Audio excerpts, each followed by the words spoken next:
Whoa, buddy. Put that thing back in its holster. We haven't gone anywhere. I don't understand. Check out the MichaelDukesShow.com for information on how to get access to the podcast. Welcome to the party, pal. The Michael Dukes Show. I have 2 guns, one for each of you. Firearms Friday. As Thomas Jefferson stated, it is the right and duty of the people to be at all times armed. Say hello to my little friend. I say that the Second Amendment is, in order of importance, the First Amendment. The right to keep and bear arms is the one right that allows rights to exist at all. The Michael Dukes Show. The right to keep and bear arms shall not be infringed. Firearms. From my cold, dead hands. Friday. Here's my rifle, this is my gun, this is for fighting, it's for fun. Firearms Friday. Firearms Friday. Hello, my friends, and welcome back to the program. It is the Michael Dukes Show, broadcasting live across the state of Alaska on this, your favorite radio station and or FM translator, and live around the world on the internet at michaeldukeshow.com, where you'll find everything about the show, including links to our social media sites, where we simulcast the radio show every morning on Facebook and YouTube and Rumble. And of course, links to the podcast as well. And even the audio-only live stream, which is up and running this morning. If you have fallen and you can't reach your radio, you can use your phone and you can go over there and click on the live stream and listen wherever you are. So it's that's how it is. Of course, if you've fallen and you can't reach your radio, you may want to use your phone to call 911 instead. I'm just saying, if that's, oof. Welcome back to the program, and appreciate you coming on. Friday is the day that we get a chance to sound off about issues of a Second Amendment nature, where we get to talk about guns and the gun culture, and why I think that the Second Amendment is, as old Chuck Heston just said, in order of importance, the First Amendment. It's the one right that allows all the other rights to exist. And I think that is an important thing for us to be able to focus on and talk about every week. Now, it's not a huge issue for everyone. And I am preaching a bit to the choir here in the state of Alaska, even to folks who are of a different political flavor here in the state. Many of them are still fairly firearms friendly. Even some of the Democrats and more progressive folks. Not everybody, obviously. But there's a lot of folks out there who are hunters and everything else that they consider themselves to be friends of the Second Amendment. Although there are a few, fuds out there, a few zumbos, who are like, I love to hunt, but you should background check, and they want every law out there. The problem is with that is that it's an inequitable test of a fundamental right. And maybe we'll talk about that this morning, because it's just you and me. It's just you and me today. I have no guests, which was probably a mistake on my part. I should have probably tried a little harder to get some guests on, because it helps when I don't have to talk all the time. But we'll see how it goes. But I did open up the phone lines as well. I've got the phone lines open up this morning. And so if you want to help me out and participate and just talk about gun stuff or whatever, then this is the way. You want to help the show, you can call us up this morning, and we'll talk about whatever and wherever. Range reports, your thoughts on the Second Amendment, on Bruin, on the state of the elections vis-a-vis gun control, whatever you want to talk about. I'm here today to entertain those kind of conversations. And it would probably help me out again, because I'm still big thank you to Greg, by the way, down in Homer, who turned me on to this is not a shameless plug. This is not a sponsorship, but Alka-Seltzer Cold Plus. He said, try that. That will, and I know I sound horrible, but I feel better than I did yesterday. And that is in part because I used his recommendation and got the night and daytime stuff. And it really seems to help clear some of the stuff out. Still trying to get over this whole thing. Anyway, so thank you to Greg down in Homer for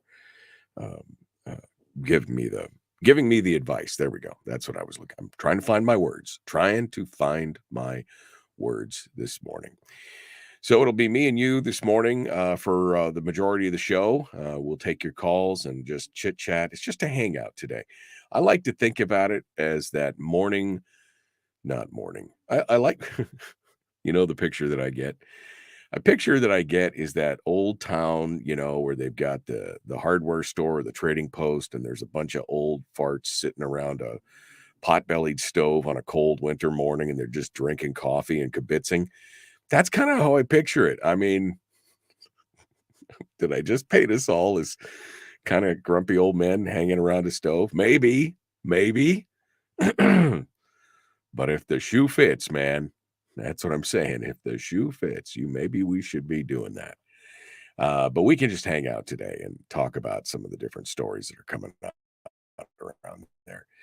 Because, we're getting to that burn, right? We're getting to the burn on politics. I mean, I can't wait for, my grandpa did that very thing, says Rick.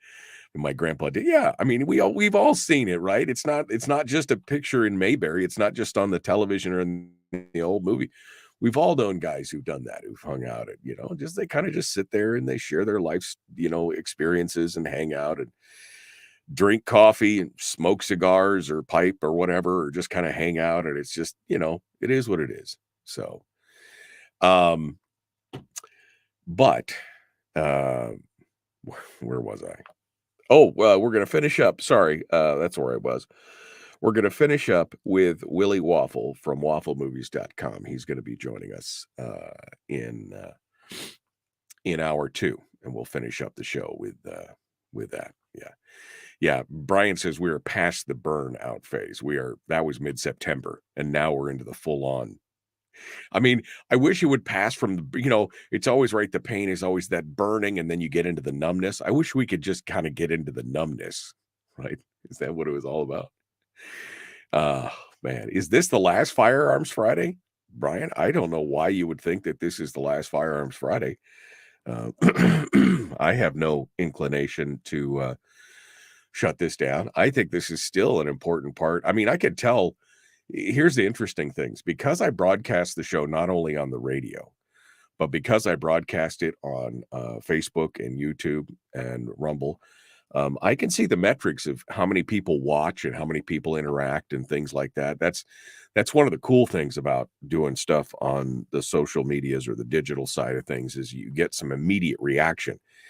And so I know that Firearms Friday, as far as viewership and interaction, is not as popular as the red meat, let's talk about politics, kind of shows. It has a smaller viewership. And I'm okay with that. Because to me, it's an important part of the conversation about freedom. Sorry, I have to stay hydrated here. It's an important part of the conversation about freedom, about staying free. All these discussions and all these things that we see out there, all these people who are, and I was just talking about earlier about the, what people call FUDs. And that's based on the rabbit and Fudd, Elmer Fudd and Bugs Bunny, right? FUDs are people who basically say, well, but I'm a hunter. I mean, they're the Tim Waltzes of the world, right? I'm a hunter. Although, is he really a hunter? Did you watch that? Photo op where he went out for the opening day of pheasant hunting, and he looked like everything that he everything that he was wearing had just come off a store shelf. I mean, like, it still had the creases in the orange vest and everything. And then he couldn't even really figure out how to load his shotgun. Oh, I'm fully familiar with it. It's like he was fumbling around with it like it was. I mean, it's kind of embarrassing, right? But don't worry, I'm a hunter. Don't worry, I'm a hunter. And so anyway, as many times as there's people out there who say, I'm a hunter, but that's a FUD. And of course, we also, if you've been Zumboed, that's like Jim Zumbo, the writer was he a writer for Guns Magazine? I think he was a writer for Guns Magazine. He put out a commentary. This is probably 10, 15 years ago. He wrote a commentary that basically said the same thing. I'm a hunter and a supporter of the Second Amendment, but he only wanted to protect high-powered rifles. He didn't care about anything else. Throw everybody else under the bus. Just throw everybody else, throw everybody else under the bus. And as long as my bell or whistle or widget is covered, I'm okay. So yeah. Tim Waltz, he's no Dick Cheney. Yeah, that's true. He's no Dick Cheney. Although I was afraid for a minute that he may have been a Dick Cheney out there. Anyway, that's the problem, is that you get a lot of people out there who say, I am for the Second Amendment, but, and this goes back to what I was saying earlier, the inequitability, the inequality in the treatment of a fundamental right. That's like saying, I support the First Amendment, but you should have to get a license before you can broadcast on Facebook. You should have to get a license before you can put a flyer up in a town square. You need to get the verbiage of your poster that you're going to put up in the town square approved by somebody to make sure that it's not hate speech. You should, that's the thing. That you got to use what I call the substitution test. Anytime somebody starts talking about, well, I support this, but just take out whatever right they're talking about and apply another right to it and see if it still flies. And that's the biggest challenge right there. Well, I support the Second Amendment, but we should get background checks and there should be waiting periods. So, just imagine that there's somebody wants to, comment something that you really want to reply to. And I'm using social media because it is like the greatest expression of First Amendment stuff right now. Now it's being controlled by the corporations because they are private corporations and they have the right to do that. They can control speech on their platforms because they own them. That's free enterprise. That's their right. I would not take their right away to do that. I think it's horrible, but I would not take their right away to do that. But I'm using social media as an example because it's the easiest thing to talk about. But could you imagine if somebody made a post on something and then you're like, okay, I want to write back. And they're like, well, now you've got to wait 5 days because there's a waiting period. Right? There's 5 days. There's got to be a waiting period for that. It's crazy. It's absolutely crazy. All right. I'm up against the break. One line on hold right now. Phone number to call. I should have thrown the phone number out there originally. Sorry about that. 319-527-3864. 319-527-3864. If you want to call in and join us, looks like Larry is on the phone. So we'll talk to Larry when we get back from the break. And we'll return in just a moment. The Michael Dukes Show. Common sense, liberty-based, free-thinking radio. We continue with more in just a moment. Don't go anywhere. Back with more right after this.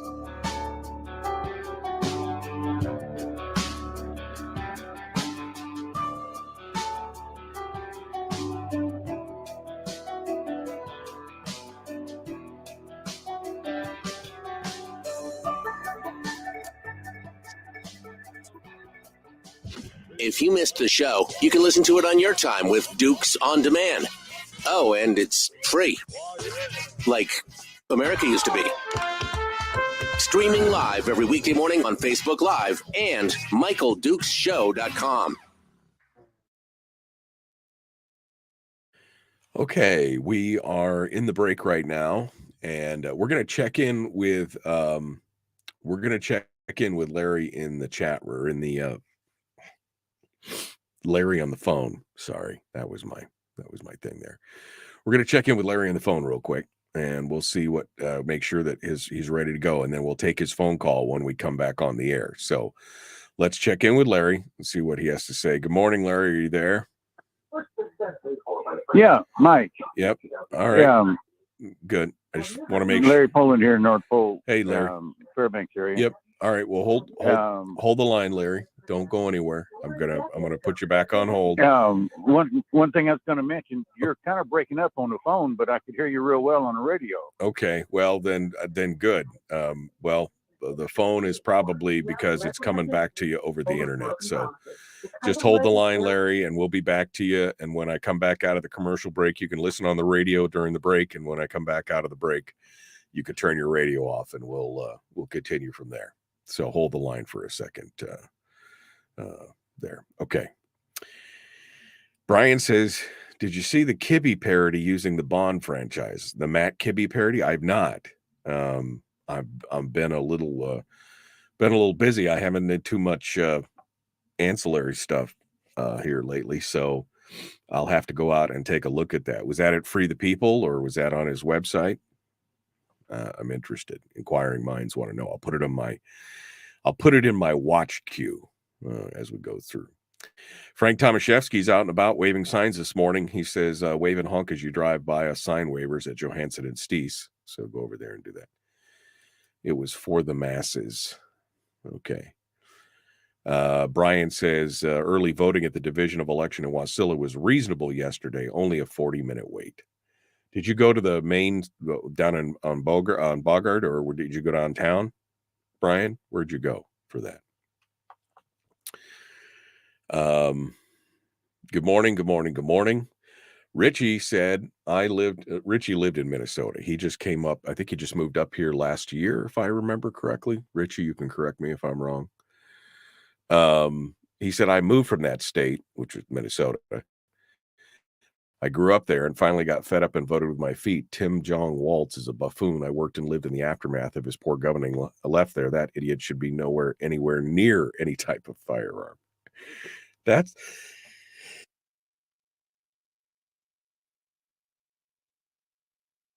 Excuse me.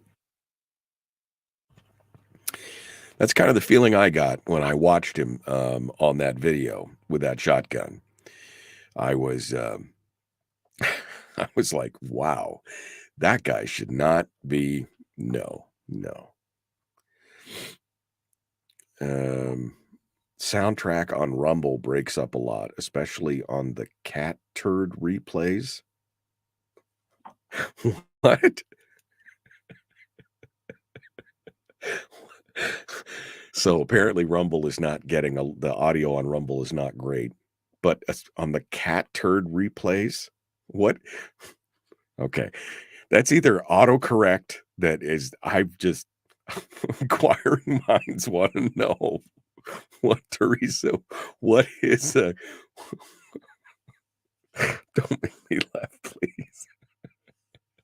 A cat turd replay. Okay.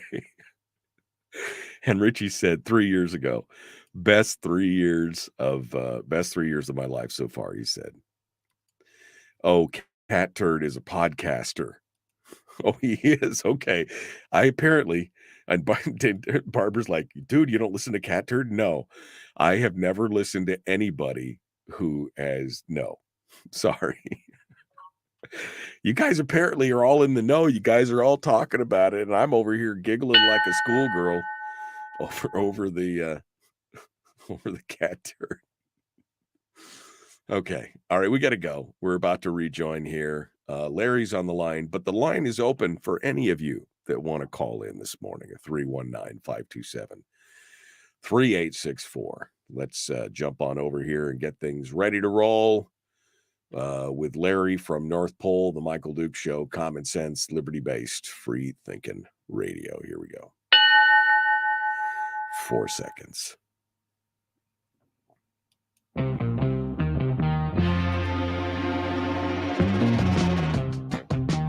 What the hell is an assault weapon? Does that mean that if we hurt your feelings, you should consider the Michael Dukes Show assault radio? Okay, we can accept that. Here's Michael Dukes. Kind of a dick, but somewhat funny. That's just mean. I am not kind of a, I'm really funny. I'm good. Okay, let's get back to the phones now, shall we? For the first time this morning. Larry is in North Pole. Wanted to sound off this morning, so let's get Larry on the line and see what he has to say. Good morning, Larry. What's on your mind? Oh, Michael, I just giving you a call and let you know that I know it's a few weeks away, but Black Friday, which is a Friday after Thanksgiving, and that Saturday and Sunday, they're going to have another gun show at Shoppers Forum. And I just thought I'd get it out there to people so they could have most people don't work on that Friday anyway, so right it's a good time to come out and visit the gun show. Sure. Are they doing a Friday, Saturday, and Sunday, or just a Friday, Saturday? What's the? Yeah, it's Friday. I think it's from like noon till. I don't have their paperwork in front of me. But it's usually noon till 6 on Friday, and then Saturday and Sundays like 10 to 5. Okay. Or 10 to 6. All right. But if I get a chance, I'll call in again later. But I'm going to be out of town part of that. Yep. Well, that's I may not be able to get in through to you. That's 4 weeks away because Thanksgiving is on the last week of it's on the last week of November this year. So that would be the 29th would be that Friday, would be 4 weeks from today. So yeah. Correct. Yeah. All right, Larry. Anything else going on? Everything good? Oh, pretty much. Most of the ice is off of the Richardson Highway between here and town, and not as many rollovers in the ditch like usual. After we get all that rain, oh geez, that was terrible driving. Yeah, no, I heard that. Okay. Yeah, it was. All right, Larry. But anyway, thank you. I'll let you go, and we'll catch up with you later. Thanks, Mike. Thanks for the heads up, Larry. I appreciate it. Thanks for coming on board.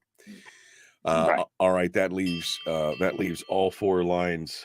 That leaves all 4 lines open, and we're ready. We're ready to. We're ready to go. If you would like to call in and talk about anything, let me get over to the. Well, speaking of FUDs, I guess I should get to this story from Mark Chestnut over at The Truth About Guns.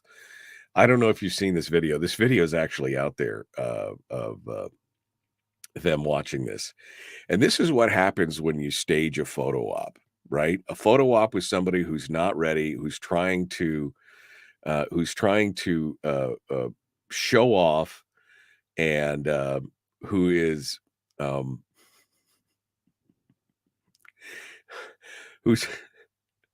he's trying to show off how pro-gun he is, and they just, this is what happens when you don't have somebody who is really firearm savvy out there trying to do this thing. So in Missouri, a Democrat, Lucas Kuntz, K-U-N-C-E, Kuntz, Kuntz, I guess.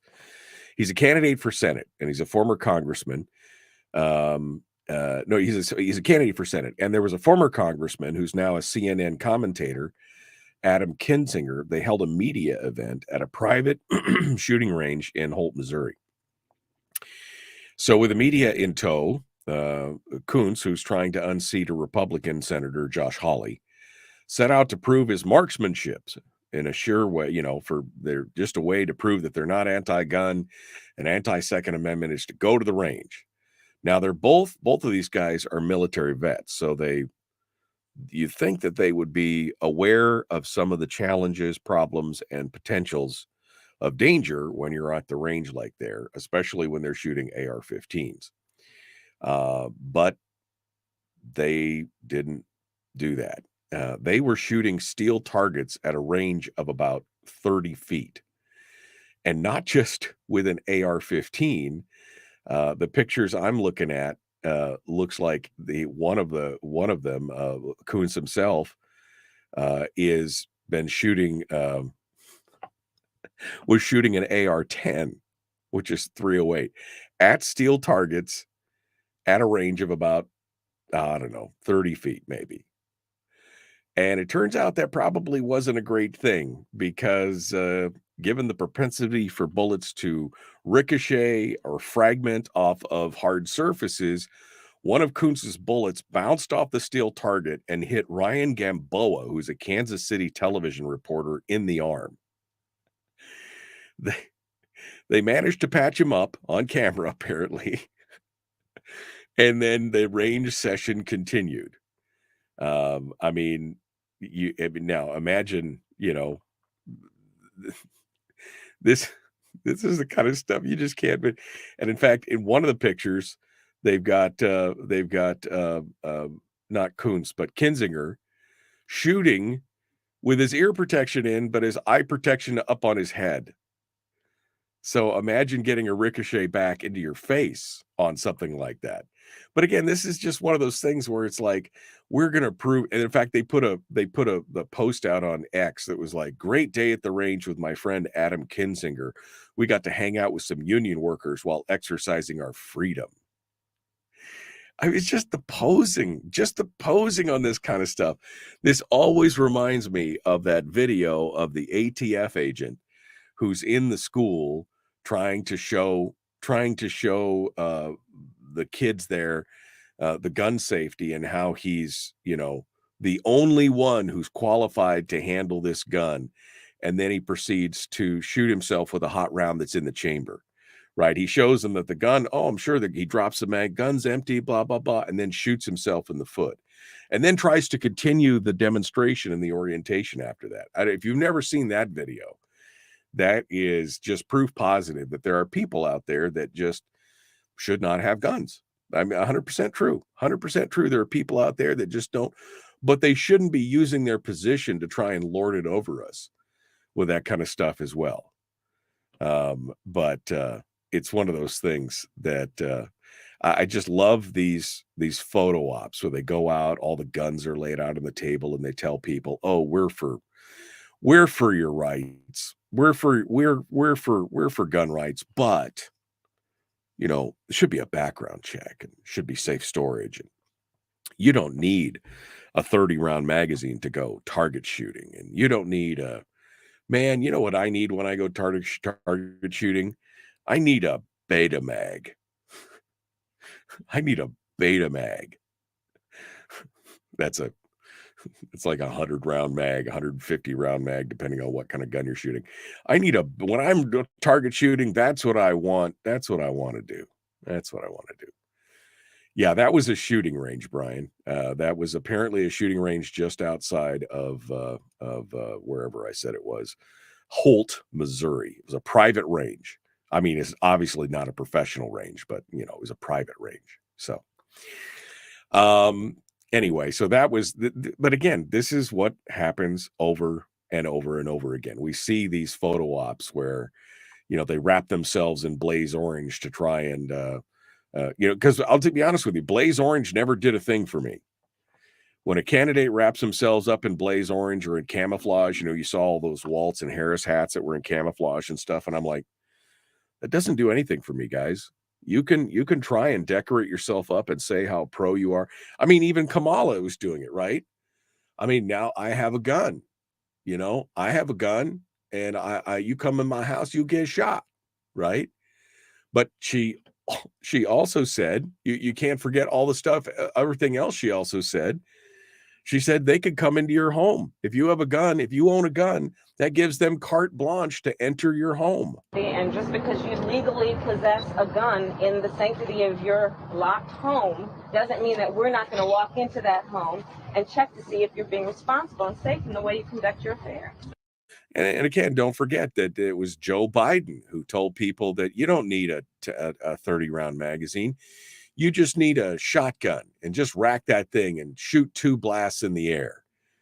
Now, you will remember that somebody tried to use the president's words as a defense for doing just that after he was arrested for unlawful discharge of a firearm. And he said, but that's what the president said. But remember, this is the same president that also said, put a pistol on a brace, it turns into a gun. Makes it more, you can have a higher caliber weapon, a higher caliber bullet coming out of that gun. It's essentially turning it into a short barrel rifle, which has been a weapon of choice by a number of mass shooters. But the brace on a pistol, it turns it into a gun. Wait a minute. I thought a pistol wasn't. But again, it shoots a higher caliber bullet. Right? So don't be confused by all these politicians who continue to tell you that they know, right? I mean, she's, Kamala coming back on this whole thing and saying, yeah, I've got a gun, so you should trust me because I've got a gun. She had a gun that nobody else in California could get. She's talking about her Glock, which there's only one generation of Glock that was allowable to the general public. And that weren't it.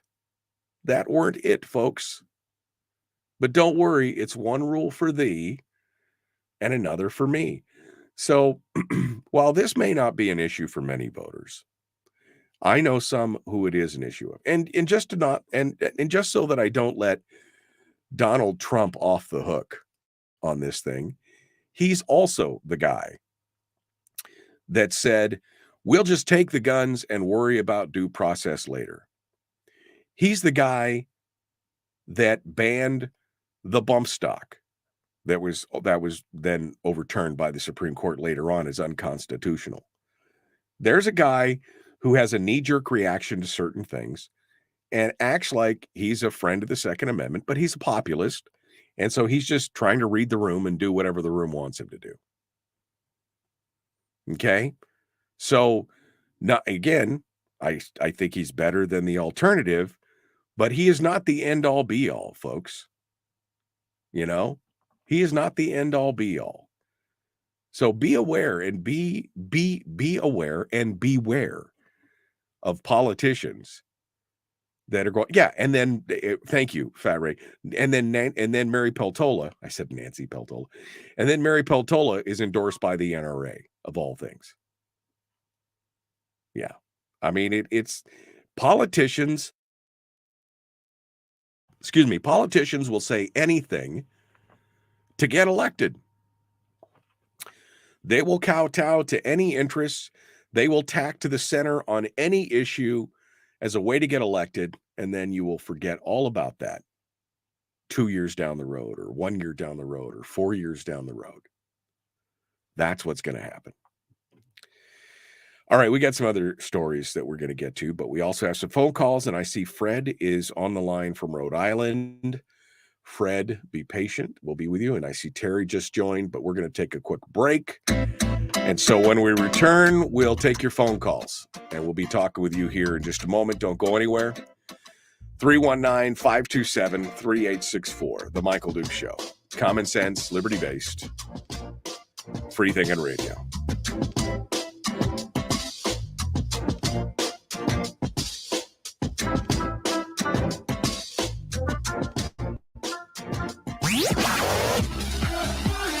Our light, our guide, and our trusted friend.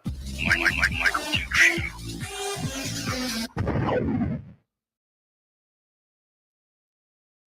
Okay, I see both Fred and Terry are in the chat room, are in the phone, on the phone queue. So you guys just hold the line there for a second. We'll be right back to you.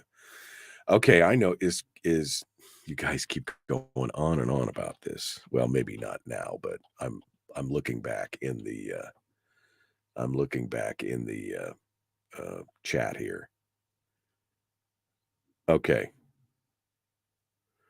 All right. I have seen this guy Cat Turd before. All right. I've seen him. I've seen clips of him, but I didn't realize that was an actual moniker. So there you go.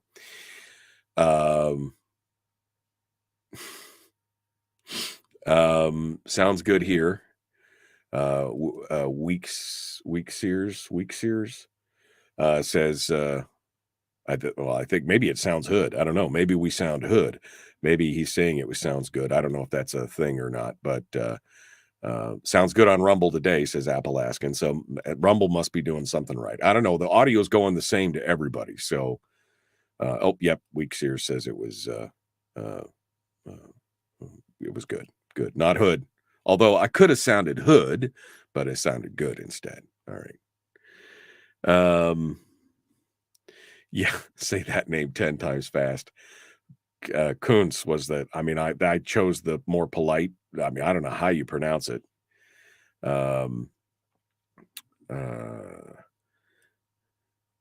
Let's see.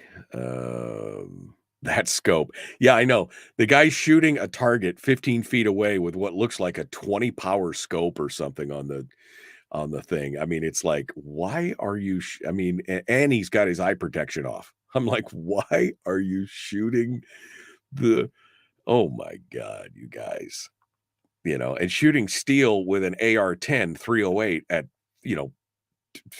20 paces is not a good idea. That whole thing is it's just an accident waiting to happen. Let's just put it that way. It's just, all right. Deer are colorblind. Now everyone wears blaze orange. Even garbage collection people. What did I remind you of, Rick? Remind me of what I reminded you of. Why do they call 223 high caliber? Because they're morons.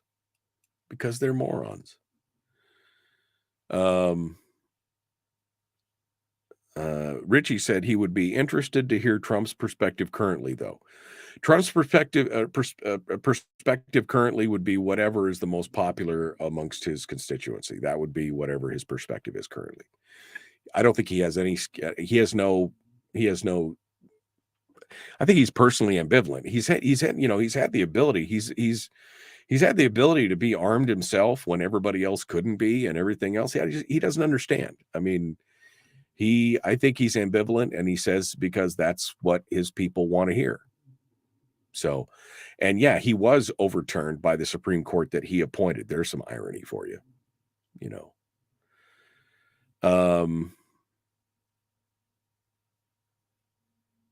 All right. Kinzinger is an anti-Trump beta too, which Kinzinger is a anti-Trump beta too, which makes it even more laughable. Okay, that's funny. Should I choose a less risky pronunciation? Maybe.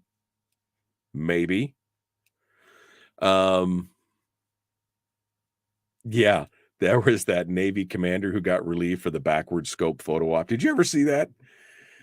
Where there was a photo op on some Navy boat where the guy he had a rifle with a scope on it, but he'd mounted the scope backwards. And they were taking still shots of it. I mean, who didn't say, hey, that goes the other way? I mean, that goes the other way, guys. I mean, this is the same kind of thing like the division of elections thing. Like, I mean, who didn't see the name Harris as the number one on the ranked choice voting example? Somebody didn't say, hey, the guys, this is probably going to cause some problems. I mean, all the people had to sign off on it. All the people on this Navy boat had to sign off on this picture. You're telling me with all those guys who had been to basic and everything else, and nobody noticed that the scope was on. First thing I saw was that scope's on backwards. I mean, nobody else saw that. With everybody who had to sign off on it and approve it, and nobody said, and that thing's on backwards. Oh, man. Okay. All right. Terry and Fred are waiting in the wings. You have to excuse me for a second here, folks. I'm going to blow my nose.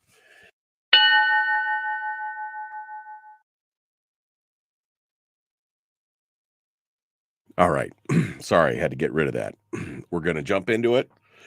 We're going to start with Fred, then we're going to move over to Terry, and we're going to go by the Michael Duke Show.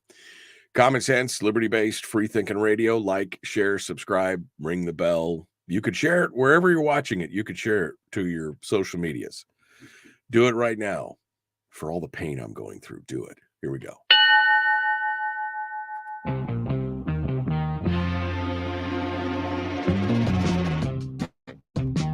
What the hell is an assault weapon? Does that mean that if we hurt your feelings, you should consider the Michael Dukes Show assault radio? Okay, we can accept that. Here's Michael Dukes. Kind of a dick, but somewhat funny.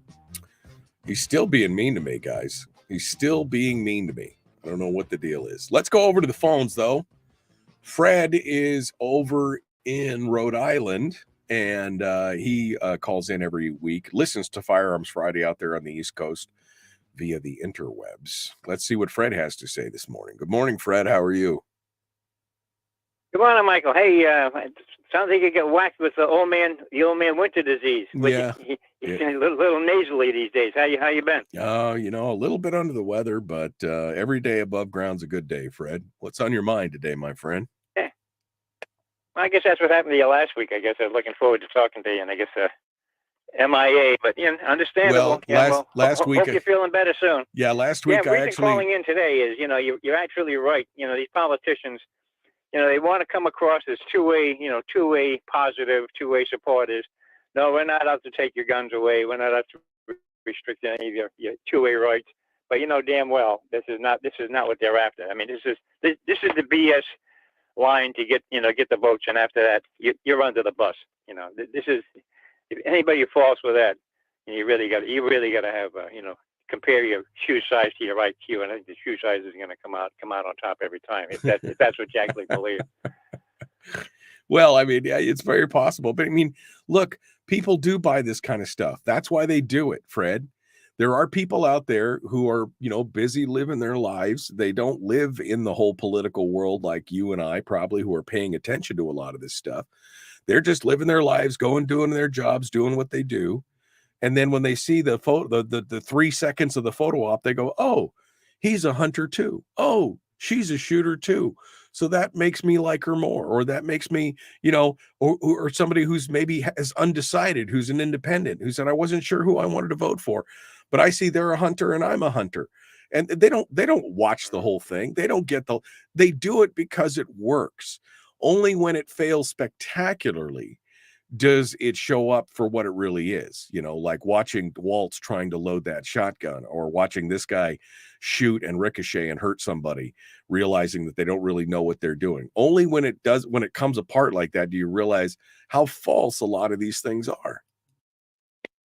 Well, the dangerous part with that is those who believe it, I mean, they're going to wind up voting for this. And, right after the election's over, they're going to go right back to the original agenda, which is like, let's bash the Second Amendment, let's take away the First Amendment, and let's oppress people's rights, because this is what they're after. I mean, I am thoroughly convinced that this is the entire Democratic Party's agenda, is to, get rid of the Second Amendment, and definitely severely restrict, if not get rid of the First Amendment altogether. It's pure tyranny, and we got to put our foot down. We really do. And then all the talk about what's going to happen after the election, they're not going to certify, if Trump wins, they're not going to certify it. It's going to try to put him in jail with that crazy judge up in New York, who should not be on the bar, who should not be even on the bar to begin with.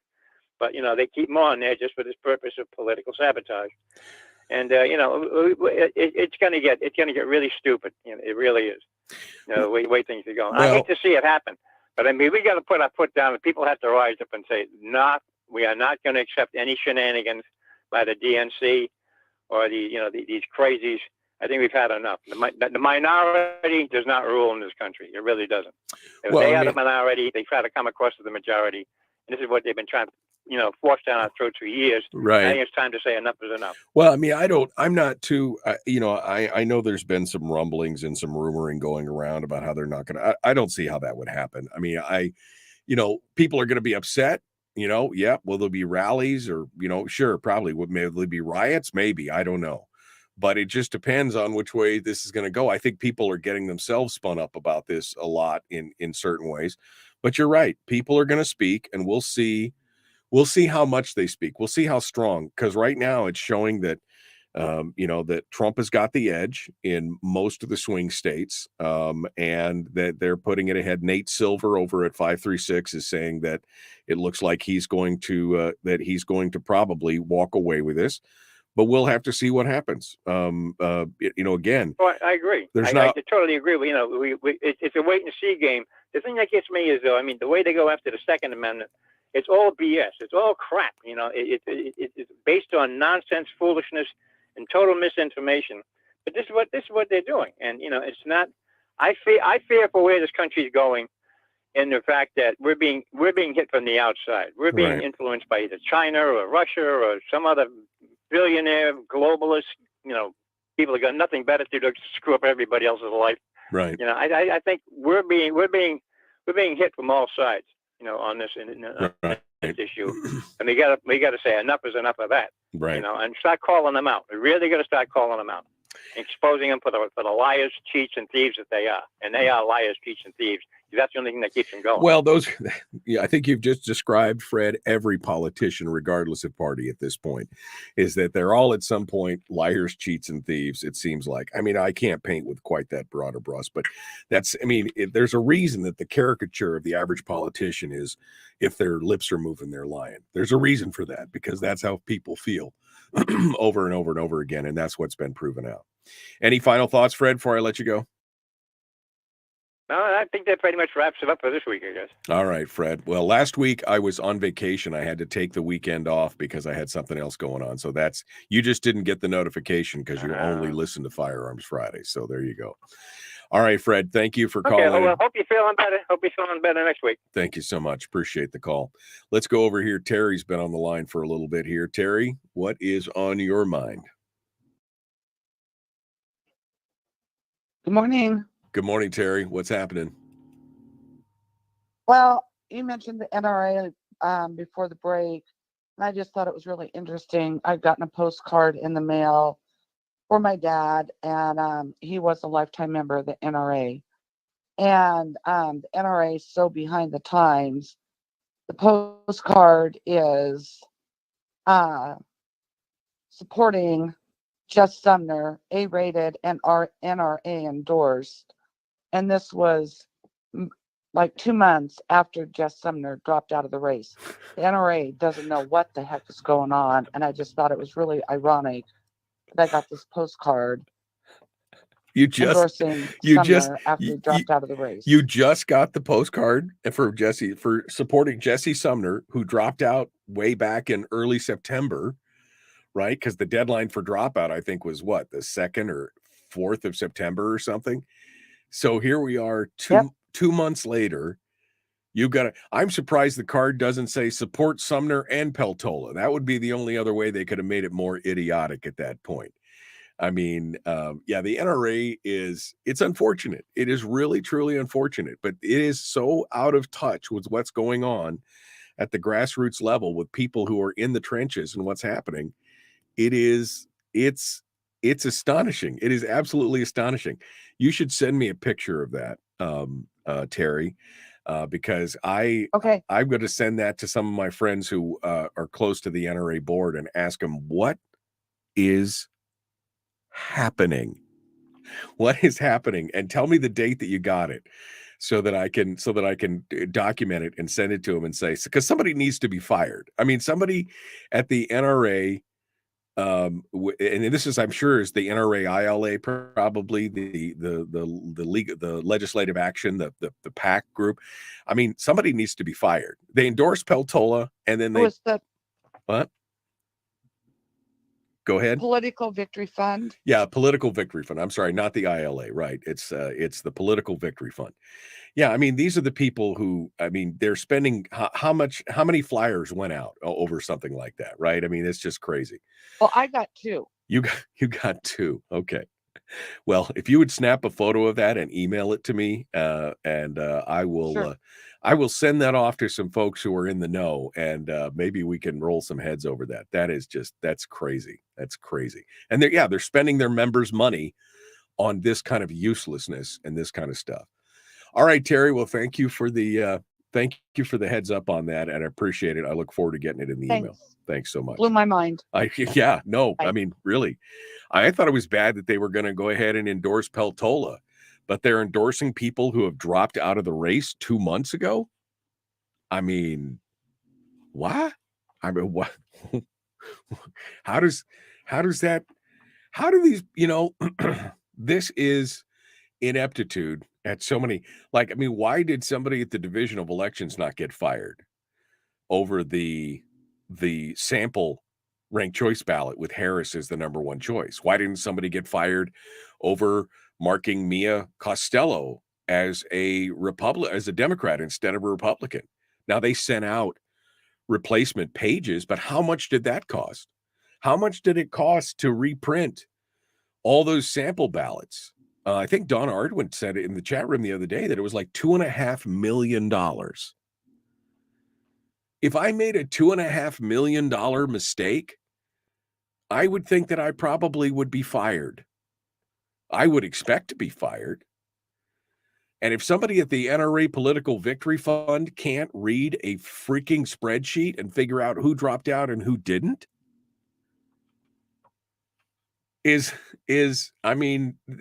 how much money did that cost the NRA of members' money as they continue to beg for more? I mean, it's madness, folks. It's just absolute madness what's going on out there right now. And this is why I recommend, if you got a life membership to the NRA, fine, whatever. I'm not giving them any more money. And in fact, I'm in a conversation right now with Gun Owners of America about maybe doing some dinners here in the state of Alaska for Gun Owners of America, because they are the only no compromise gun lobby left in the country. As far as, there's some other good ones out there. SAF and FPC is another one to give money to, but as far as the legislative side, GOA, those are the people to talk to right now. All right, I gotta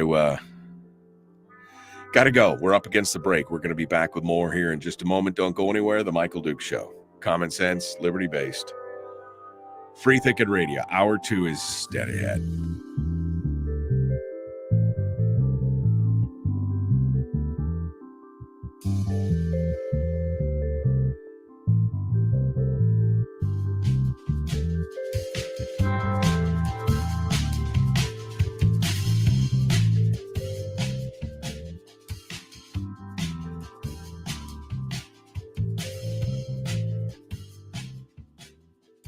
No, I think you were right the first time, Rick.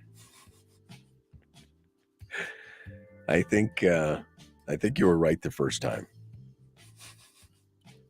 with what they did to their foot. I think you're probably right there.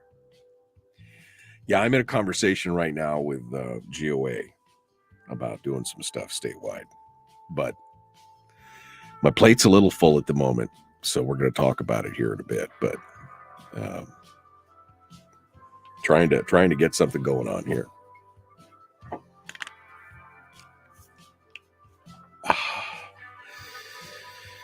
Okay.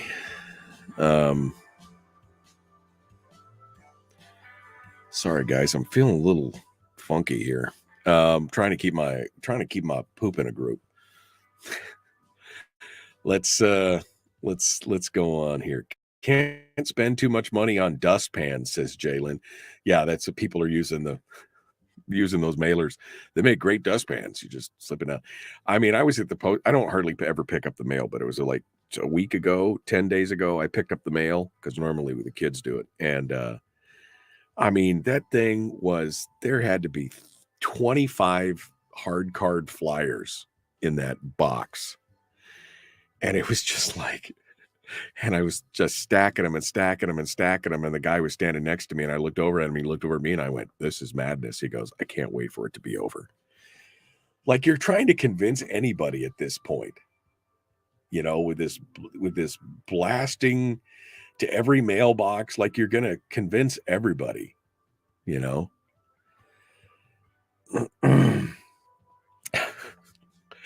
Bill, that is so gross.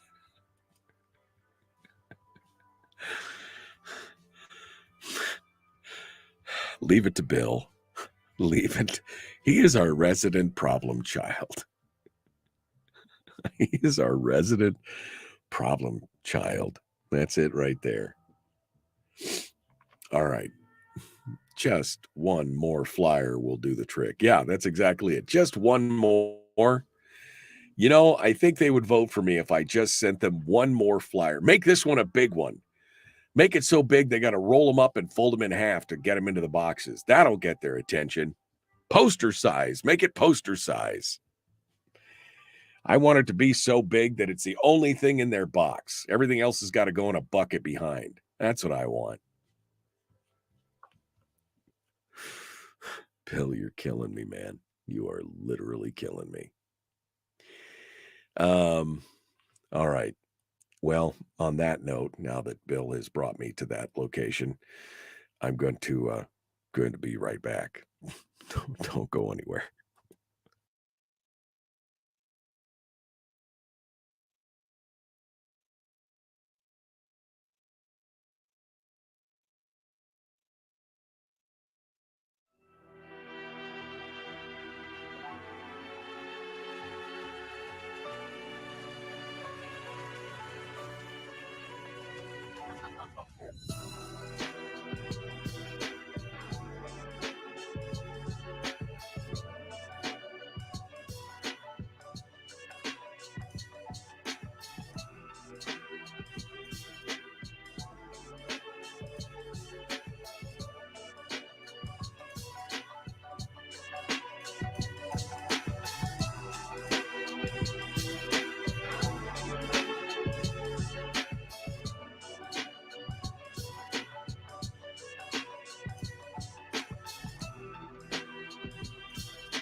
Okay.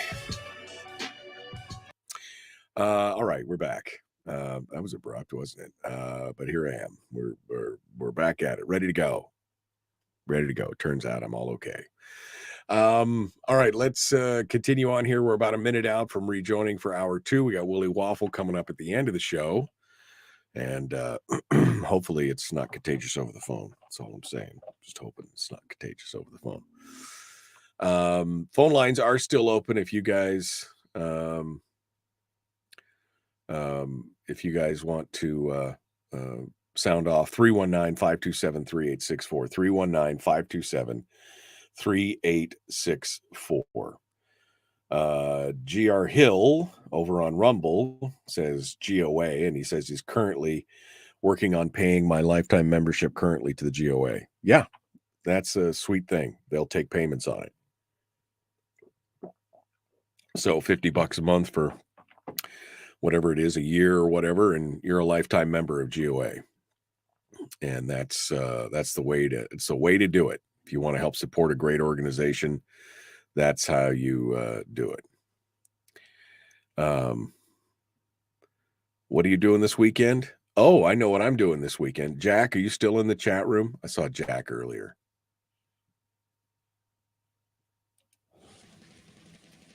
Whoa, buddy. Put that thing back in its holster. We haven't gone anywhere. I don't understand.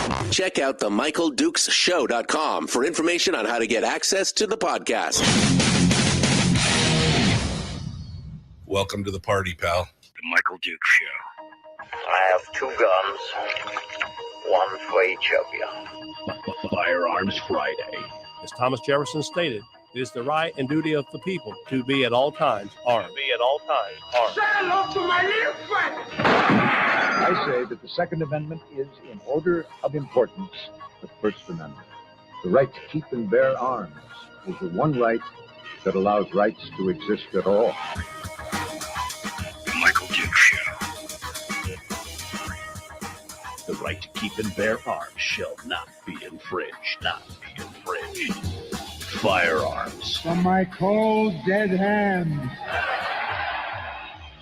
Friday.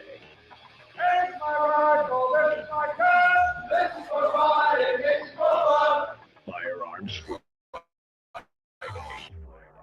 Firearms Friday, your chance to sound off on 2A Nature's Second Amendment issues, gun culture stuff, and more right here on the Michael Dukes Show. Good morning and welcome to Hour 2 of the big radio show. If you're just joining us, hello and good morning. Happy Friday to you. Don't forget today, well, I guess there are certain, I was going to say today and Monday are the last 2 days to early vote, but apparently there are some state offices that are also open on Sunday for early voting. But you just got a handful of days before Election Day. And if you're out and about and you're doing something and you got a few minutes, you probably want to go over there and vote. Yes, you do. You want to go over there and vote. So head on over and find your local election office and get your vote on right now, because you don't want another ice storm or snowstorm or whatever. I don't even know what the weather's supposed to look like next week, but I mean, they just announced that down in the Anchorage area that it was the snowiest and wettest Halloween ever. And of course we had the wild weather up in the interior, and it's been pretty dang snowy here as well in the Matsu and down in the Kenai. So you best get done early. That's what I'm saying. You best get it done early. So go down there and let your voice be heard. Get your vote on and get it going on. All right. So today we're going to finish up here with some firearms talk in the first couple segments. And then when we get to the third segment, it will be our friend Willie Waffle from wafflemovies.com who will be hanging out with us and talking about the entertainment review and stuff on the streams and all that. So I look forward to that. That's going to be fun stuff. So be headed over there and be ready here near the end of the show this morning. We'll go do our thing. All right. What other stories do I got? Well, I've got and then of course the phone lines as well are open. And that's my favorite part of Firearms Friday, is when I get a chance to talk to you, the listeners, about different stuff that's going on over there. All you got to do is give us a ring, 319-527-3864. And even if you disagree with me, I would love to hear your thoughts on why you think I'm wrong. And we can have a pleasant conversation about it. We can just the facts, man. We can talk about the facts and figure out where we're at. So feel free to give us a ring again, 319-527-3864. And I guess I should also tell you you can always send me an email. And the email address is me@michaeldukeshow.com. M-E, not you, but me @michaeldukeshow.com. So feel free to go over there and do this. All right. Let's, I guess we'll go over to the phones. Looks like it says Diane here. Diane is on the line. Let's see where Diane is and see what she has to say on this beautiful Firearms Friday. Good morning, Diane. Where are you calling from? Hey, Michael. This is actually James. Oh, hey, James. My wife's name is on the phone. Okay, no problem, James. What's on your mind, James? I called last week before she said the same thing. I had to go get a cup of coffee when you were talking about Biden. Did you mention when he was talking about you guys in the Second Amendment talking about coming after the government? And he said, you guys know we got F-22s. Yeah, I don't know if Biden said that, but I know that there was the other candidate who said we have F-16s and nuclear weapons, or F-15s and nuclear weapons, or whatever. I know that several candidates have said that. Another one did. Yeah. Yeah, another one did too, but no, Biden said it too. Yeah. He said F-22s. He loved that when he did his show and was standing with military guys next to him and the red carpet behind him. Yeah. Well, I mean, all you have to do to look at those kind of guys and go, okay, how did that work out for you in Afghanistan? How'd that work out for you in other places? I mean, yes, you have overwhelming military superiority. Now you're threatening your own citizens. And even if it did come to pass, we know history tells us that just having a superior military in that way does not mean that a asymmetrical insurgency type thing cannot cause serious problems. So, I mean, what's your point? What's your point? You want to threaten American citizens because we're quoting historical references from the founding fathers that said that's the reason why they wanted us to be able to be armed, was to protect ourselves from governmental tyranny. And so instead of agreeing with that, you say, well, we'll just be more tyrants because we'll use tanks and bombers and planes on you. I mean, is that what we want? Well, there you go, 100%. The thing is, well, it used to be anyway, but I'd wonder how the military would actually turn on its own people if they would follow orders. 30 years ago, I'd say maybe they wouldn't. But these days, all the good guys, after the pandemic, a lot of good guys left, and they're putting in transgenders now. And, women are great and they're good, but they've got so many women in places of high danger. And men are different than women. Women are, more emotional, and men take more risk. So we're more willing to, get out there in the fight. I love women. Well, I mean, I think in asking whether or not the military, would participate in something unlawful or unconstitutional. I mean, I just go back to the 29 Palms survey, which took place about 28 years ago, where there was a survey done at 29 Palms, the Marine base there. Somebody who was he was doing a doctoral thesis or something. One of the officers there was doing it, and he put together a survey of the military personnel at the base, and it asked questions about would they follow the orders of, I think it was and I can't remember if he specifically said UN forces or something like that, but the good news is that 76% of the soldiers said no, they would not follow unconstitutional orders, especially from foreign commanders. The bad news was that 24% said they would. Now, what is that at today? I don't know. It'd be interesting to run a 29 Palm survey again today, although I don't think anybody would ever be able to do that or release the results of it if they did. But I still think that there's a core of people in the military that are patriots, that believe in the Constitution, that believe in the oath that they uphold. And I think that it would be very difficult for any elected leader to try and turn the military against the citizenry in the U.S. Now, that being said, even if they did, I mean, how big is our standing military? 1 million people? Yep. 1 million people. And how many people in the United States? 330 million citizens, and they have how many guns and how many people are armed? I mean, if you're just trying to do math, I mean, there's a thing there, but I don't see the military doing that. And in fact, I don't even see like law enforcement doing that. There's been instances like in New York where the New York State Police said that they weren't going to go around and enforce the New York Safe Act. They said, we're not going to do that. We're not going to go door to door and do that. So, I mean, I think you'll see that people will stand up on that kind of stuff. And I think that they will turn away from that.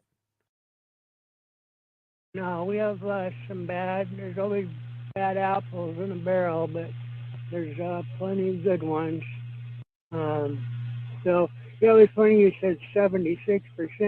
76% of the population is screaming for mass deportation now, but they're already starting to put out commercials of families at tables talking about what are we going to do if they deport us and all that. But they're right. The people will say it, but they're never going to allow it.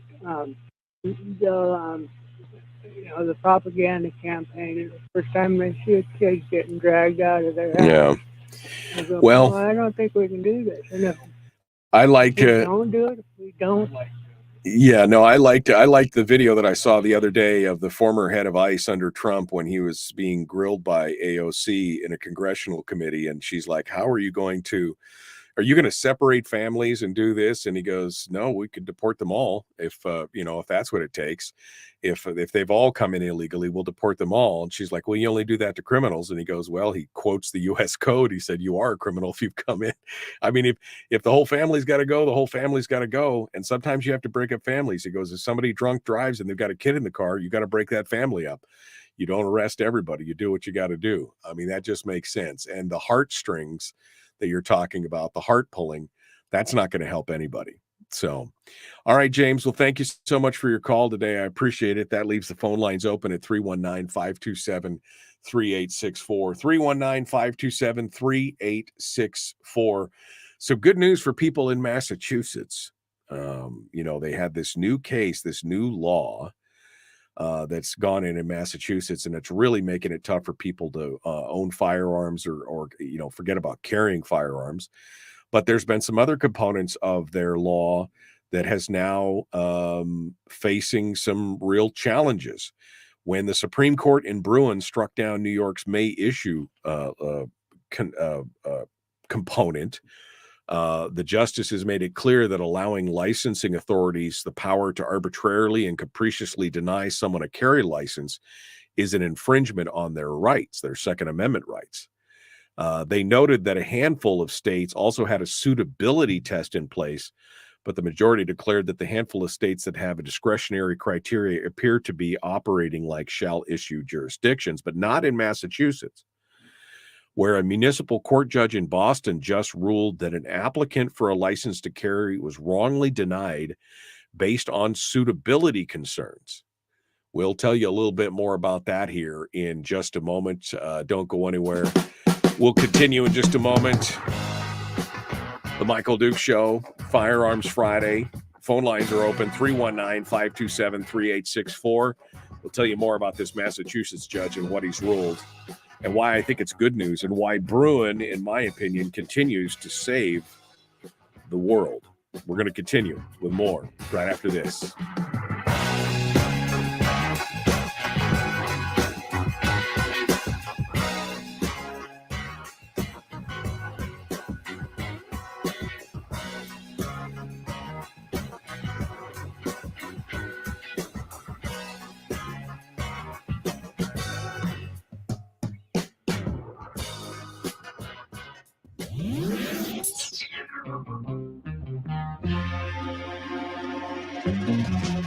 Running on 100% pure beard power. Oh, also some coffee.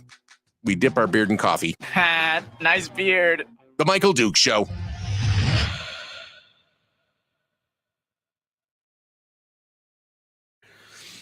Okay. I may have to take a nap after the show. Just like, oof, man, I'm just like, oh man, okay.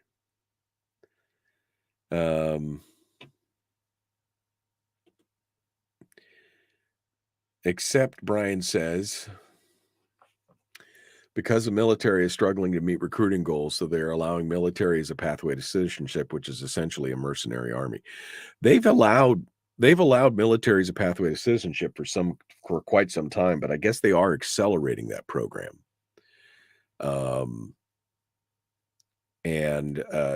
Again, that would be troubling if that was part of the plan, for sure.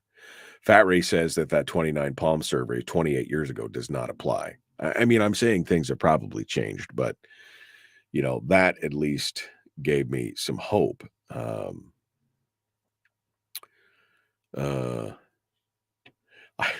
Wait a second. Joel just said what? I caught some leftists telling people to watch your show, but to never like or share it. Are there people out there who are on there right now who are watching who will never like or share it? Well, you're welcome. You're welcome to come on board. You're welcome to comment. You're welcome to argue with me. Come on. I mean, come on. People never like or share it. We don't want to give him any likes. We don't want to give him any things. The way this clown show has treated law enforcement as well as the military and put everybody at risk, I doubt many, if any, order from any of them would carry much water at all. Well, especially any order that is even potentially unconstitutional. Yeah. Let's see. Just scrolling backwards here. Is there anything to the rumor that the military deregulated posse comitatus? Well, the military can't deregulate that. That's a constitutional thing. Army for being on American, being used on American citizens. That's not a military regulation, UCMJ thing. All right. Biden did make a comment about tanks and other things in reference to J6, mumbling. Okay. Did you see the video on the open carry discussion on Coleon Noir? I did not. I'll have to go back and watch it. I try and watch Coleon at least once a week to watch at least one or two of his videos if I can, but I don't always get to it. So we'll see what goes on there. Break out the cool mist humidifier.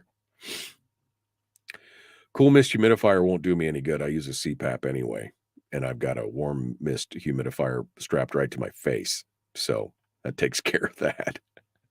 I don't need the room humidifier because I got the moist air going right down my nostrils.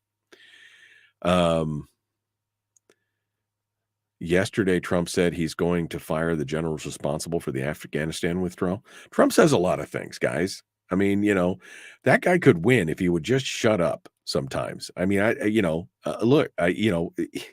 he's the better of the two choices, in my opinion, at this point, of the two major choices. But, just sometimes you should quit while you're ahead. He continues to say some stuff and just, you're trying to bring the middle of the road people in here, and you're not helping when you're just feeding the base all the time. All right. I'm ready to go. One final segment, dead ahead before we hit it with Willie Waffle. Let's continue on. I have got this story and then the phone lines. So if you guys want to call in, feel free to call in. I got this story on the Massachusetts and the Boston judge, and maybe one other story as well. We will continue on.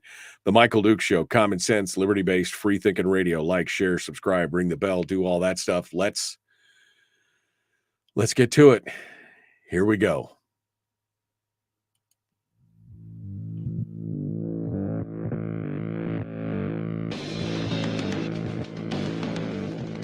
What the hell's an assault weapon? You know, if we could just figure out how to get all of the murder guns and the attack guns and not keep selling those to people and just sell protection guns, I think that would be great and solve a lot of problems. Does this mean that if we hurt your feelings, you'd consider the Michael Dukes Show assault radio? Okay, we can live with that. Here's Michael Dukes. Yep, all protection guns around here, baby. All of them. Phone lines are open for gun Q&A all day. 319-527-3864. 319-527-3864. If you would like to sound off on any 2A issue this morning, feel free to do so. We've got this one final segment here before we jump into our entertainment segment with Willie Waffle to do it. But I was talking before we went to break about what's going on over in Massachusetts. That is definitely not the land of the free, home of the brave over there, especially if you're a gun owner. But because of Bruin, Massachusetts has had to change their May issue rule for concealed carry licenses. And the municipal court judge has now put a real kink in the plan over there for the powers that be to prevent people from getting their license to carry. A Boston man named Jordan Lebdovich sought a license to carry, which is required to both own and carry a handgun and some long guns in Massachusetts, as part of his job working in security. But Boston Police Commissioner Michael Cox and the Boston Police themselves rejected Lebedovich's application based on a 2023 report in which his then wife, now ex-wife, told officers that he had threatened to kill himself. Okay. Lebedovich disputed the threat of suicide in a letter to the department, writing that the situation had been a misunderstanding, essentially a he said, she said, which sounds like it was probably in the middle of a divorce since she's now his ex-wife.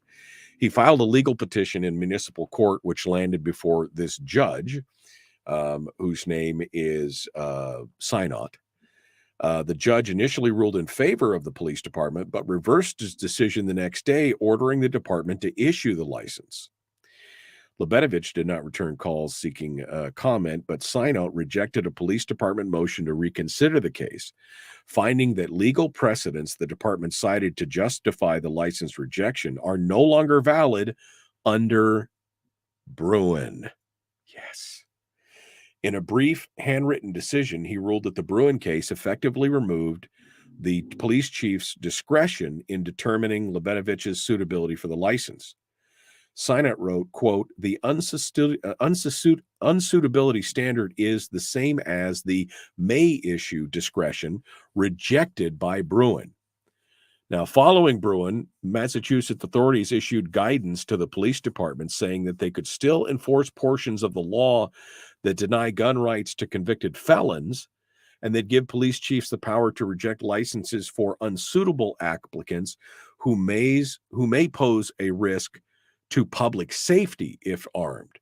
But even if that was the case, since he was only threatening to kill himself, which if it was the case or not, then it would have had to be. Anyway, Synot's ruling could upend any remaining authority that they have in Massachusetts if it's applied statewide, which I think there's a good chance that this could be an interesting test case for other opportunities in the state to do so. But again, why do we have to beg the government's permission to exercise a fundamental right? Do the substitution test again. Should I have to ask the government's permission to post on Facebook, to put up a flyer, to stand in the town square and proselytize or talk or give a speech? Should I have to beg the government's permission to do any of those things related to the First Amendment? If not, then why should I be forced to do the same thing for the Second Amendment? That's the bigger question here. And they keep going back to saying, well, but this is, these things are just common sense laws, right? Common sense laws, that's what we need.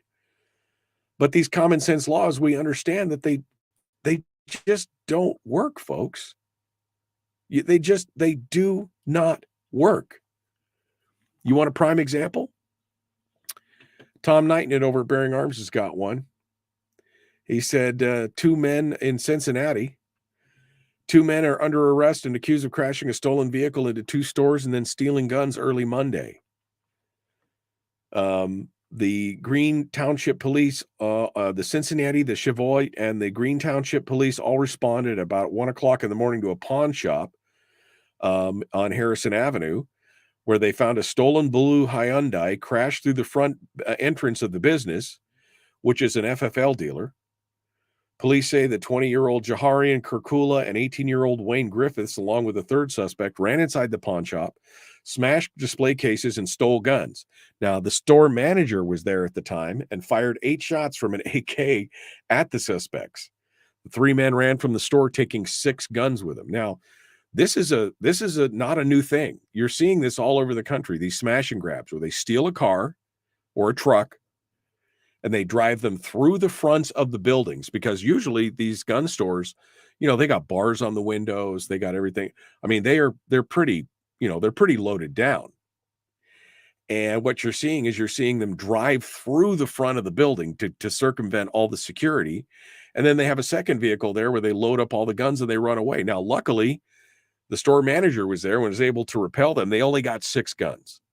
But in many of these cases, we're seeing 20, 30, 40 guns being stolen. So your background checks not going to really work for that, right? Because criminals, again, by their very definition, don't obey the law. This is happening all over the country. And this has happened for years. John Stossel, it must have been 10 years ago, he did an interview of people in prison. He was doing an interview, and it was a group of guys in prison. The video, you can go out and find it. But he was talking about the accessibility of firearms, and he asked each one of them. They were all felons. They were all felons in prison. And he asked them essentially, when you get out, if we let you out today and you decided you wanted a firearm, how long would it take you from the time you got out of prison to get a firearm? And the consensus among this group of, I can't remember how many it was, over a half a dozen felons, was about 90 minutes. From the time they step out of prison to the time that they are armed was 90 minutes. Why? Because criminals don't obey the law. All these hoops and links and everything else that you're having people jump through is only affecting law-abiding citizens. It's only making things more difficult for them to be able to defend themselves and their families. Well, that never happens. It doesn't. Look at what happened in California just this last week. A 30-year-old man is now facing murder charges. He allegedly tried to burglarize a home in a neighborhood, but he spotted a surveillance camera, so he decided to change homes. He went into the second home, entered the backyard, made his way inside, confronted the matriarch of the family, a 50-year-old woman. He then immediately attacked her and started stabbing her.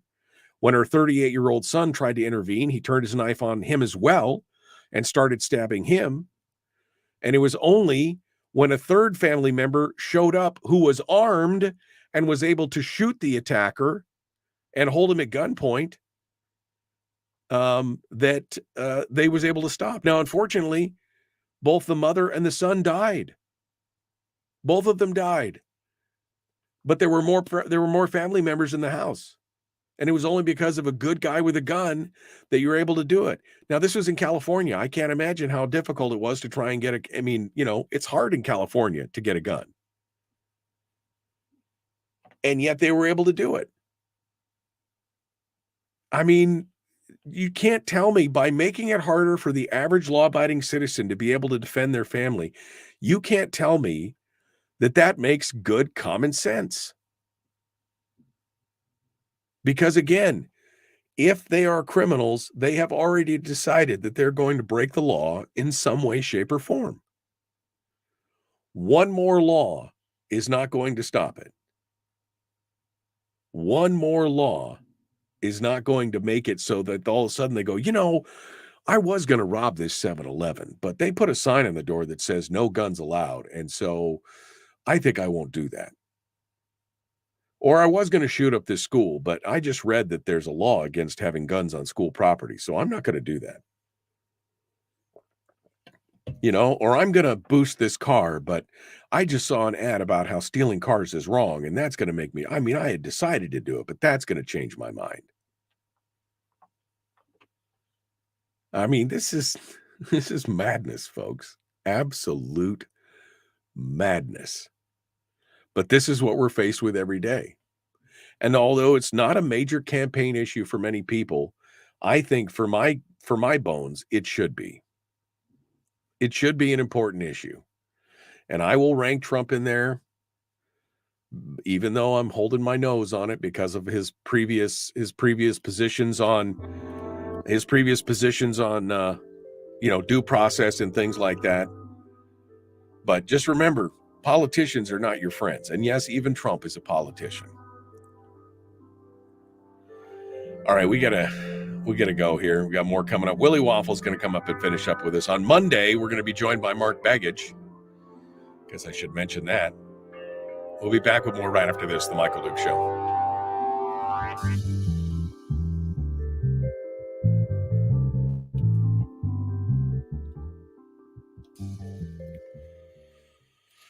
Okay.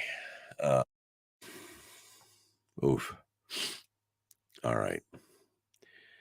Be careful with cold meds. Some can elevate your blood pressure. Some are specifically marked and made for people with hypertension, not saying it. Luckily, I don't have high blood pressure, but it's good to know. I hardly ever take medicine. I hardly ever get sick. This one just kind of knocked me in the dirt.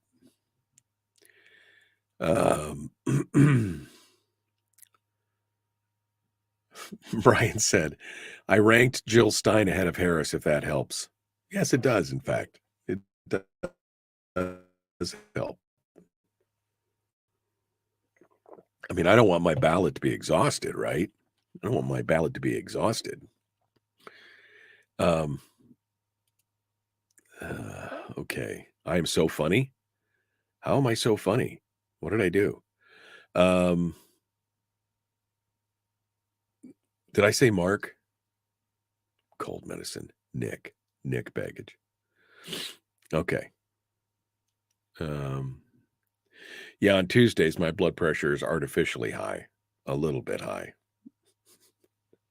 For good reason, right? There's a reason for that, isn't there? All right, let me turn this off here because we don't need the phones anymore, right? Goodbye. Okay, goodbye. All right. Yeah, Bill, everyone inquiring minds want to know, did you get your sled out? I figured you'd be down there within a couple days, let that snow settle down a little bit, and then you might take a quick trek around just to break it in a little bit. I know you can't really go hard ride until you get some good base down, but one bad remark doesn't spoil the whole bushel. If you're talking about his comment on due process, that's more than just a bad remark. That's a complete misunderstanding of jurisprudence. But again, I'm going to hold my nose, right? I'll rank him. That is the one good thing. If we repeal ranked choice voting, at least I'll get to use it this one time to vote for my preferred candidate before I vote for Trump. So there you go. You don't have to rank anyone you don't want to. No, you could do one and done. If you want to do one and done, that's fine. If you want to, rank them all, you can do that. We are not voting for Valley. We are not. I don't understand what Terry's saying there. All right. I'm not sure what you're saying there, Terry, but I'm sure you'll get me squared away here. Okay. But please rank Hafner. I'm going to rank Hafner. I am going to rank Hafner. In fact, I will probably rank Hafner first and then Baggage. And then John Wayne Howe. And then nothing else. Because, if you look at the Goodbrooks Institute report on ranked choice voting, It's always the people who usually got the second place vote that win. That's just, it's always fun. It's going to be fun. All right. My District 16 has a commie and a druggie to vote for. Oh, the GOP asked you to run. Well, Joel, the time has come for all good men to come to the aid of their country. Maybe that's a good idea, Joel. Maybe you should step up and give it a try. Man after my own heart, says Brian. He's what I said. I was going to rank Hafner first. I mean, why not? He's not going to win, but I mean, I'd just love to see the look on the DNC's face when they're like, man, this Hafner guy got so many votes and we've all been basking in this ranked choice voting thing. Yeah. Joel said, I ran last time. I did not enjoy it. I feel you. I did not enjoy any of the campaigns that I ran, but, it is what it is. I think everybody should run for office at least once just to get a feel for what it's like. It's kind of like smashing your face into a wall repeatedly until you're unconscious and then waking up and starting again. That's exactly what it's like. Okay. We're in the home stretch here, folks. We're in the home stretch. And then I can go take a nap, which I haven't really needed most of the week, but today I'm feeling it. Hopefully by Monday, fingers crossed, hopefully by Monday, we'll be back to 100% fighting shape. 100% fighting shape. That's the plan anyway, right? Okay. We're coming back to it here. Well, I think they done overrun my thing there. All right, well, we'll I think KFAR overfilled their break. Don't tell anybody. All right, here we go. The Michael Dukes Show. Common sense, liberty-based, free-thinking radio. Like, share, subscribe, ring the bell, do all that kind of stuff. Phone's ringing. Let's go. Willie Waffle's on the line. Let's do this thing. Here we go.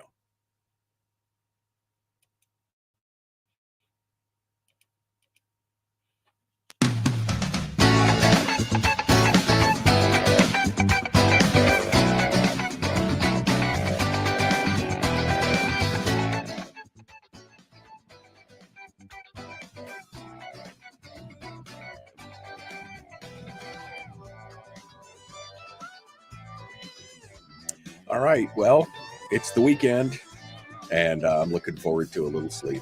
I'm just relaxing, getting better. All right, you ready for this? This is the weekend, and of course, that starts with our entertainment report with our movie critic and friend extraordinaire, Willie Waffle. Hello, my friend. How are you? Well, I'm doing fine. I am hoping that I can give everybody a chance to get away from their election commercials this weekend and get away from the debates and the screaming programs and all the news that's kind of news but not really news. Yes, I'm saying we just need to end this election stuff. Can we end it early? Can we just say Saturday's the end? We're done. Well, we voted early. We don't have to worry about it now, right? Oh, maybe never mind. Yeah. I wish there was like a code you can get when you voted early. You could plug in a code and like all the commercials for you stopped. That would be like, yeah, I'd do that. I would, Oh, you know what would be helpful for me? I don't know about you guys, but I keep getting all these strange text messages because they think I'm somebody else that's on their mailing list or on their texting list. Right, exactly. And they're asking me for money and they're asking me to volunteer for phone banks. And I'm like, I have had this phone number for at least 9 years. Right. There is no way this number belonged to somebody else that you're trying to reach. No. And sometimes I respond with profanity. Not that I'm, unprofessional like that. No, I've had the same phone number for 30 years and people still text me with that stuff. And I'm like, I know that so I just automatically block them, mark them as spam, and then send them on. So it is what it is. All right. Well, see, I like to tease them and give them a little bit of hope that maybe they've got something going on and then drop the hammer. Yeah. I ain't got the patience for that. Anyway, let's get on to the news. Well, it's Halloween or just after Halloween, I guess. So the Scary Movie is back. The Wayans brothers, Marlon, Shawn Wayne, Keenan Ivory. I mean, these guys are always very, very funny. but the Scary Movie, which was their spoof of Scream, right? That was their spoof. Right. Their spoof It of became Scream. its own franchise. Became its own franchise. It did very, very well, and kind of faded away towards the end, as all franchises do. But, ladies and gentlemen, this is 2024.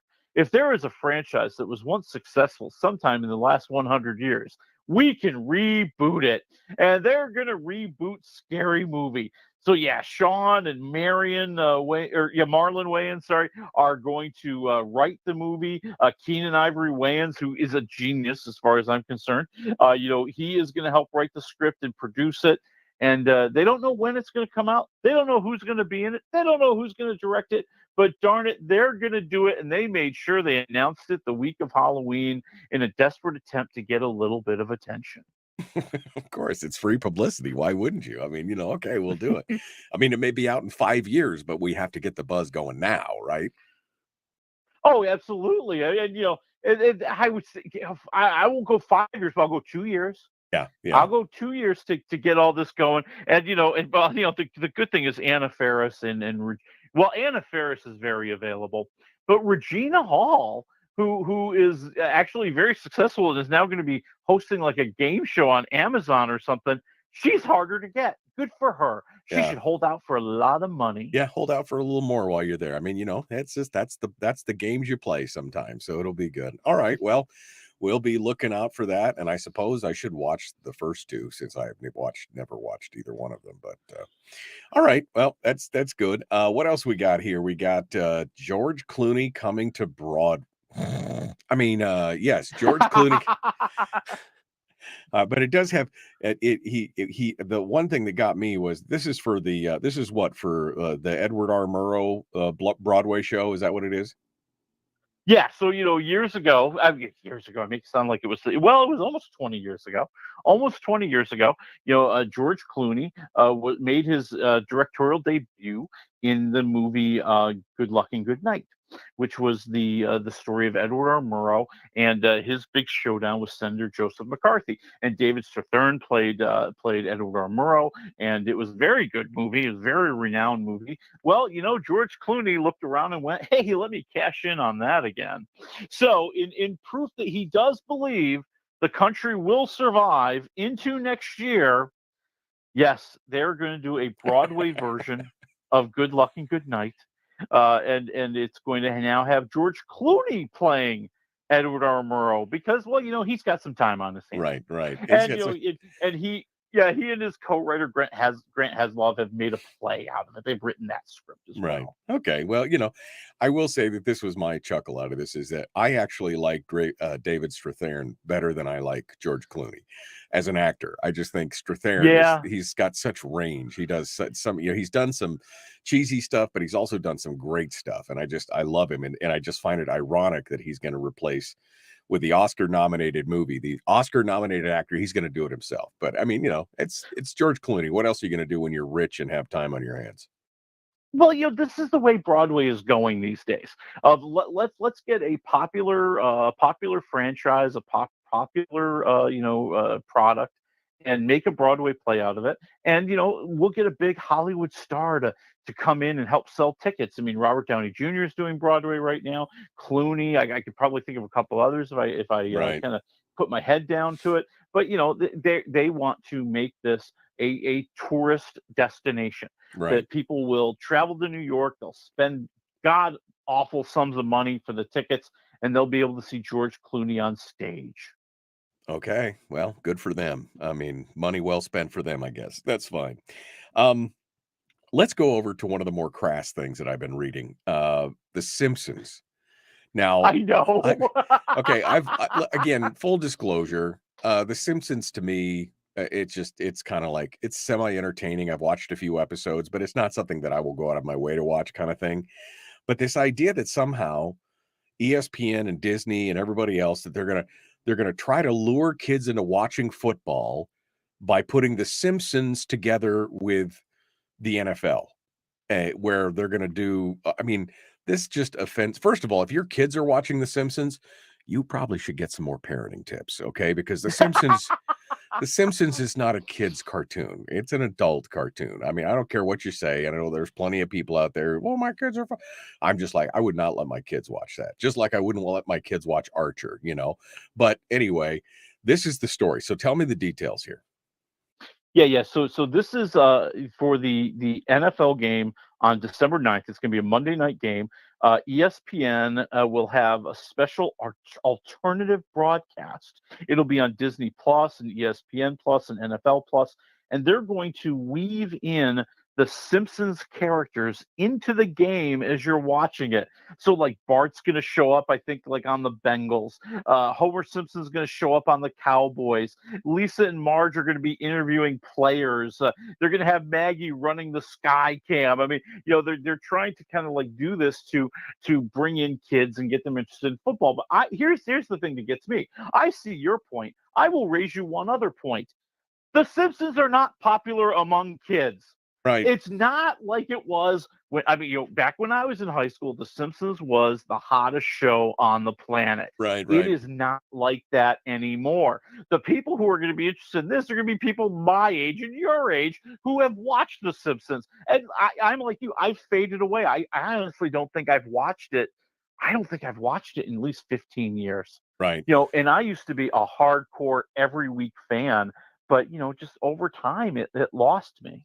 Yeah, no, and as far as for maybe high schoolers, that would probably be appropriate. But for everything else, I mean, I wouldn't let my preteens or no, there's just no way. But again, they're trying to find NFL's not making billions enough. It needs more. We got to cross promote it with something else. But we'll see. Yeah, but they're kind of copying. They're copying what they've already done. Like, Disney did this with like all the Toy Story characters last year. Right. You've seen Nickelodeon has done stuff like this. I mean, it feels like it's a copycat. I'm just going to throw it out there. No, I'm with you on that 100%. All right. Your story of the week, though, is this look-alike contest in New York City, which goes crazy. Chaos ensues. It's a look-alike contest in New York City for Timothée Chalamet, who is the guy from Dune and Willy Wonka, right? But Dune is probably what he's most well known for right now. They tried to do a lookalike contest. Tell me what happens. This is the kind of viral moment I like. So it was a stunt, a pure out a stunt. It's a YouTube personality who does stunts like this to get people to join up in crowds and just do something silly. So he was putting posters all over New York City. Come to the Timothée Chalamet look-alike contest in Washington Square Park. This was last Sunday for a big prize of $50, my friends. And what they ended up getting were several hundred people. They were fined $500. The NYPD showed up to tell them, hey, maybe you want to move someplace else or there's some more room. But in the moment that I am very happy with, the real Timothée Chalamet kind of cruised in to say hello to some fans and got out of there before the fuzz broke it down, man. He saw an opportunity and he went. So the New York City Parks Department said what? The contest is illegal, unpermitted? It was illegal. Yeah, exactly. They did not have the proper permits, and they were told that they had to move along, and they fined the organizer, and he said, the best $500 I've ever spent in my life. Exactly. And my big question was, why do you hate fun? I mean, why do you hate fun? Come on, this is crazy.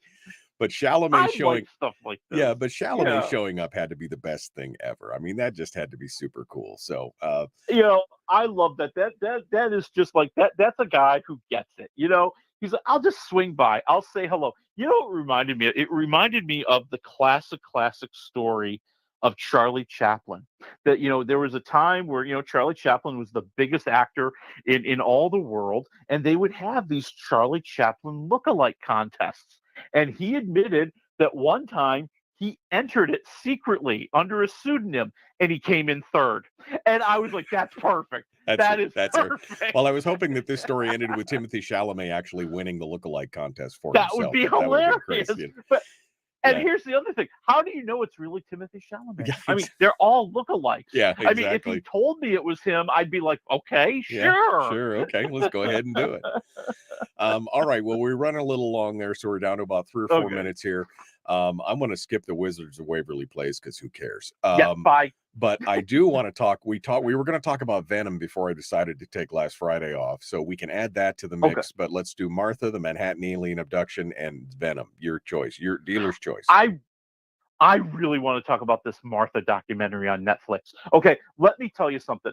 Martha Stewart has to get it together. Okay, she has been poo-pooing this thing all over the media, saying she hates the documentary. She wishes they did something different. I get the feeling she's upset that they focused in on a lot of the negatives of her life. But if she was smart, she would take a step back and realize this documentary makes her look like a stinking hero. I am not kidding. I love this documentary. It humanizes Martha Stewart in ways that you have never seen before.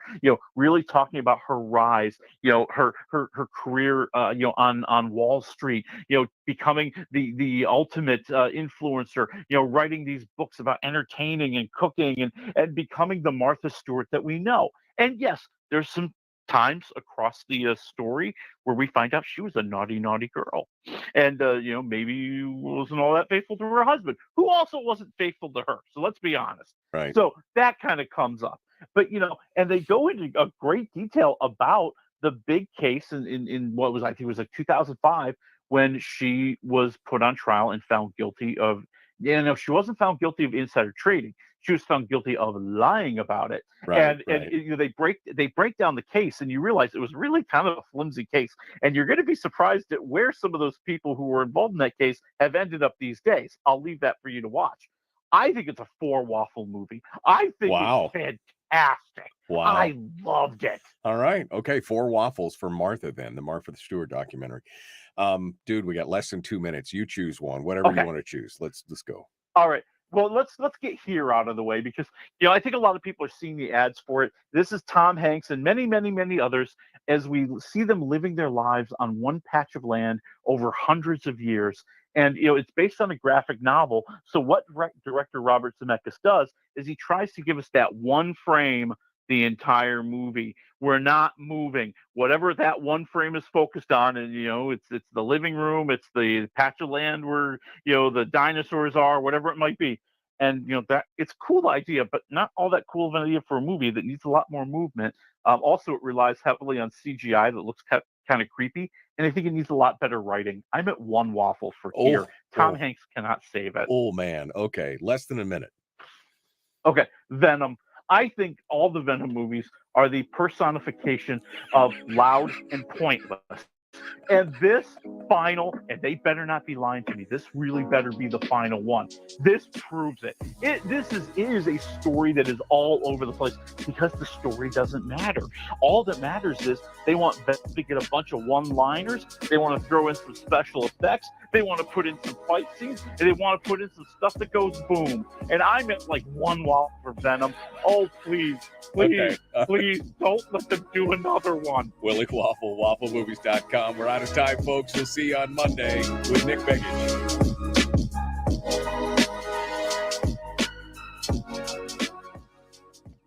I'm going to say you were already tainted going into this. I'm just going to say that. Yes, I was. I'm fine with that. I enjoyed the first one. I thought the first one was kind of fun, but I mean, that was just me. I mean, it was the better of the 3. I'll give you that. Yeah. The second one was kind of meh, but I did enjoy the first one for sure. Because I think the first one they tried. Yeah. I think they were trying to establish characters. They were trying to establish, where they're coming from and what they're motivated by. By the time they got to the third one, they're just like, hey, we got some funny one-liners for the black, crazy, gooey alien. Okay. All right. Well, I mean, I mean, I don't expect Citizen Kane, but we'll have to see. And my wife really enjoyed the first one too. And I think I watched the second one by myself or something, but I mean, it was okay. But you're right. I mean, it's not like they're getting any better. But I do like Tom Hardy, so I will. I'll keep on watching him, I guess. Eventually, when he hits the stream, I'm not going to do anything else. What was the other one? The Manhattan Alien Abduction. Is that where it's a docuseries, right? It's supposed to be a true story, or? Well, it's very interesting. It's a 3-part docuseries on Netflix, and it's about this very, very famous alien abduction case where a woman claims that she was taken from her Brooklyn apartment and taken by aliens one night. and started confiding this to a very famous ufologist and his wife, who was making documentaries about what they were talking about and what they were investigating. And we're now looking back, and they're talking about, was this woman really telling the truth? Was the story and everything else that goes along with it, some of the harrowing things that happened afterwards, some of the people that she ran into afterwards, was all that true? Were all the witnesses who came forward, were they true? Did they really see what happened?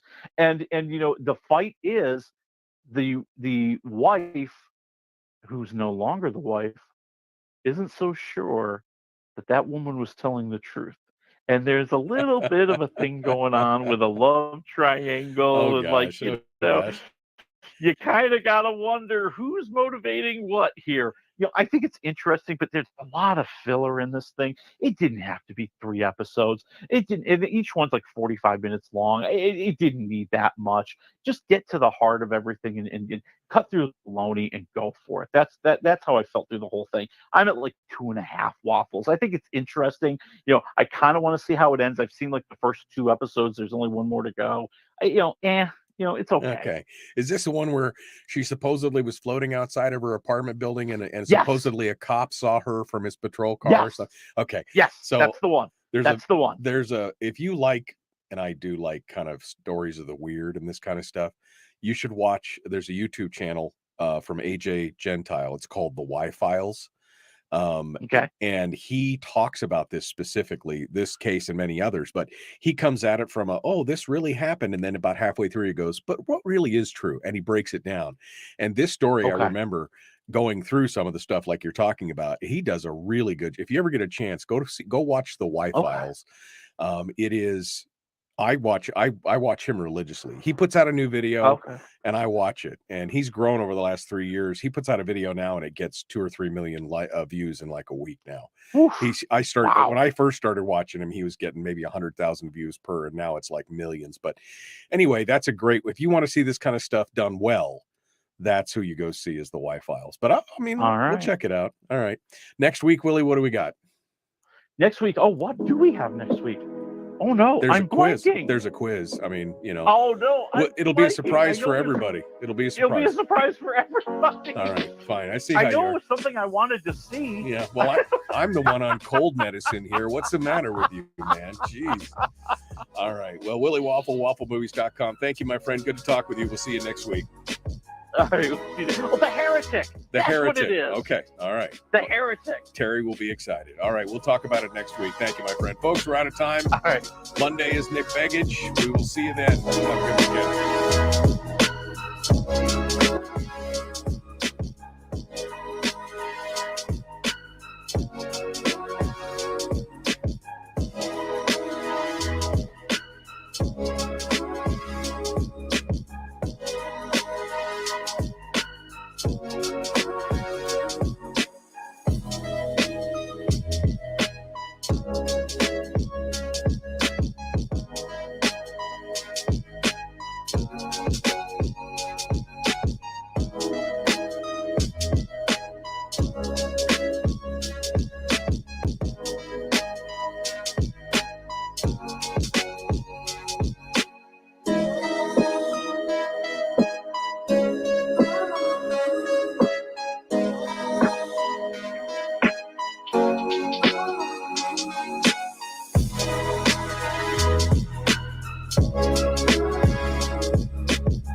We've shed our terrestrial radio skin, and now we are slimy lizard internet people.